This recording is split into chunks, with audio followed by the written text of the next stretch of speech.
బంగారం ఎలా కొనాలి, ఎక్కడ కొనాలి, ఎలా కొంటే మనకి ప్రాఫిట్ ఉంటుంది అని తెలిసిన వాళ్ళైతే ఓకేనండి. కానీ తెలియని వాళ్ళు ఎలాగా ఫుల్గా మోసపోతున్నారు. ఎలా అంటారా, నేను ఒక బ్లాక్ బీడ్స్ కొనుక్కుందామని చెప్పి మల్టిపుల్ ఆఫ్ షాప్స్ చూశానండి లైట్ వెయిట్లో. ఫస్ట్ నేను లలితాకి వెళ్ళాను. అక్కడ నాకు మోడల్స్ అంతగా లేవనిపించింది. కానీ వాళ్ళ వేస్టేజ్ అండ్ వాళ్ళు తీసుకునే స్టోన్ కాస్ట్ ఇవన్నీ చాలా బాగుంటాయండి.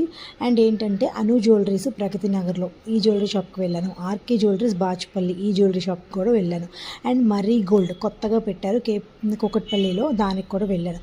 సో ఈ 3 కంపేర్ చేసినప్పుడు ఆర్కే జ్యువెలరీస్ కానీ, అను జ్యువెలరీస్ కానీ, బాచుపల్లి కానీ నేను కంపేర్ చేసినప్పుడు వీళ్ళు జిఎస్టీ లేదంటున్నారు అండ్ వేస్టేజ్ చాలా తక్కువ తీసుకుంటున్నాం అంటున్నారు. కానీ వీళ్ళు ఎక్కడ వేసుకుంటున్నారంటే స్టోన్ కాస్ట్లో.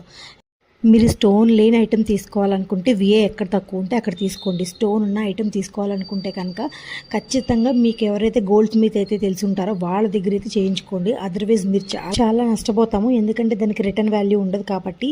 ఇంకోటి ఏంటంటే మంచిగా మీకు విఏ వద్దు అనుకుంటే చక్కగా స్కీమ్స్ కట్టుకోండి. మంచిగా ఐటమ్స్ ఎక్కడైతే ఉంటాయో అక్కడ స్కీమ్ అయితే కట్టుకోండి, అది కూడా మంచి ప్రాఫిట్ మీకు. నేను తీసుకున్న ఐటెం కింద కనుక వస్తే నాకు అది కావాలనుకున్నాను కాబట్టి ఇట్స్ ఓకే అనుకున్నాను. అను జ్యువెలరీస్లో నేను ఒక బ్లాక్ బీడ్స్ అయితే తీసుకున్నాను. 4 గ్రామ్స్ 125 మిల్లీగ్రామ్స్ అయితే ఉంది. ఆ రోజు నాకు కాస్ట్ వచ్చేసి 1390 రూపీస్ అయితే ఉంది.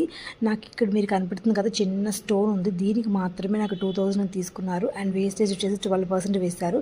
It is two high, but నాకు నచ్చింది కాబట్టి నేను తీసుకోవాలనుకున్నాను కాబట్టి తీసుకున్నాను. సో మనీ అయితే ఖచ్చితంగా లాసే అయింది.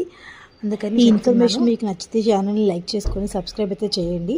నెక్స్ట్ వీడియోతో మిమ్మల్ని కలుసుకున్నప్పటిదాకా ఎవరు ఉంటారండి. మరి బాయ్ బాయ్.